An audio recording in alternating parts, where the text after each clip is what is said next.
had criticized him at the Democratic convention. Meanwhile, Donald Trump appears to be looking to ways to ease those tensions with veterans groups, members of his own party. He met yesterday with the families of 6 service members killed in combat. With me now is Gold Star dad Craig Gross. He's one of the family members who met with Mr. Trump yesterday. His son, Army Corporal Frank Gross, was killed by an IED in Afghanistan on July 16th, 2011. There's a picture of the young man, the young American fallen soldier. Mr. Gross, let me extend, first of all, on behalf of me and all of our viewers, our deepest condolences to you and your wife for the loss of your son. Tell us a little bit about Frank Gross, your son.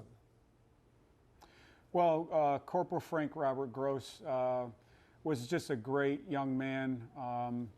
He was just he was not only a good son, he was a good friend. He and I golfed together, we fished together, we went camping together. Just about everything that I like to do, Frankie liked to do. I'm an artist, and he was just a prolific artist. He loved to play the guitar, I play the guitar.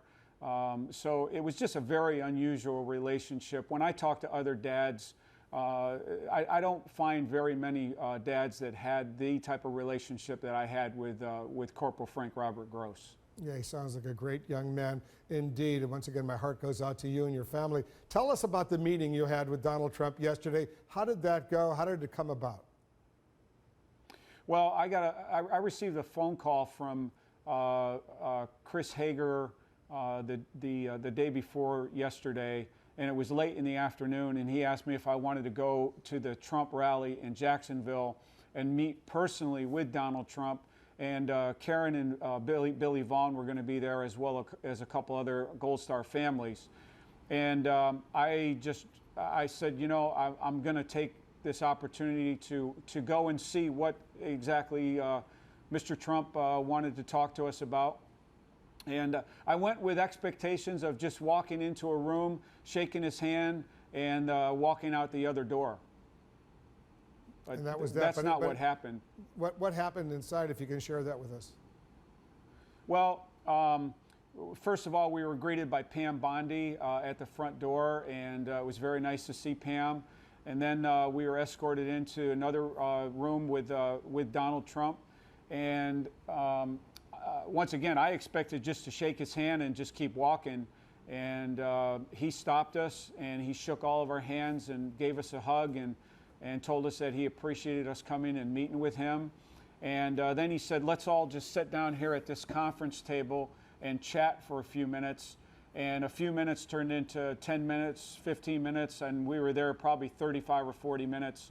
And he asked us questions about our sons, where our sons served, how they were killed in action. And he lent us a very empathetic ear, and I was very impressed with the meeting overall. Can you identify with the Khan family who lost the son back in 2004 in Iraq and have had this feud, as you know, with Mr. Trump? Well, you know, I'm the vice president of Gold Star Fathers for the state of Florida.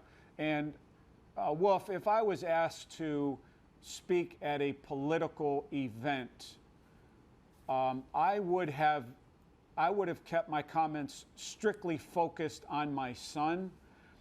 I would not have said anything about either candidate. I believe that as a Gold Star father, it's incumbent upon me to preserve the dignity of our sons and our daughters' sacrifices that they made. Our sons and our daughters went into war to protect the Constitution of the United States and to protect every American.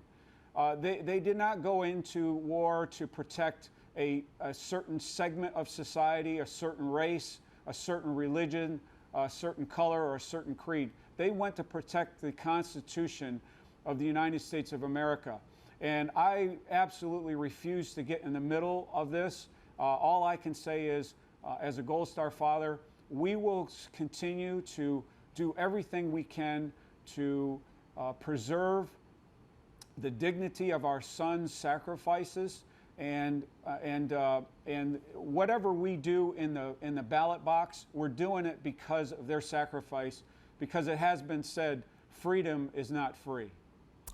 Well said, Craig Gross. Once again, our deepest condolences to you and your wife and your entire family on the loss of your son, Corporal Frank Gross. He was only 25 years old when he was killed in Kandahar in Afghanistan when an improvised explosive device exploded and killed him. Once again, thank you so much. Thanks for all the work you're doing as well. We appreciate it. Thank you.